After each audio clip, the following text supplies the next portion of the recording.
Morning, y'all. It's Connor with Kingdom Land Services. Just want to give you an overview of what we're doing today. This is a little bit different than our typical jobs. Helping out a local family here that they've got multiple people in the household allergic to some of the plants on site. So we're going to go ahead and remove those from around the household and take a tree down while we're at it. And then at a later date, we're going to come back and do some stormwater management, probably with a French drain, but I got to get some numbers to get an estimate put together. But anyways, for today, we're just going to be removing that stuff, raking up the roots to make sure they don't grow back, cutting them off as high as we can go and pulling them down and getting them well away from the house. So stand by for that.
There's enough going on here. I'm just going to narrate it.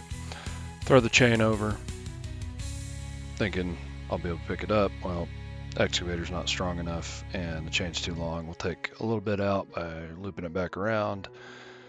And I still can't lift it.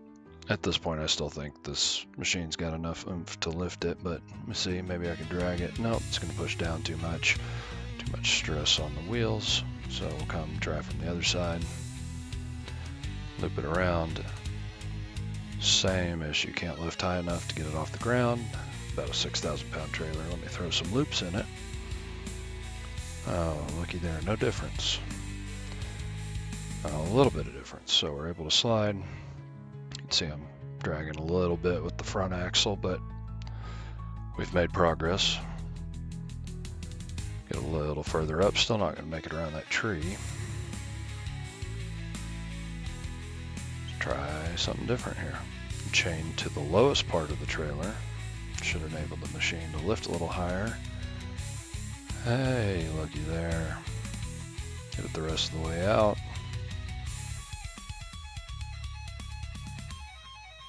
Now it's a straight shot, pretty much a straight shot. Good deal. Now the day's work can start.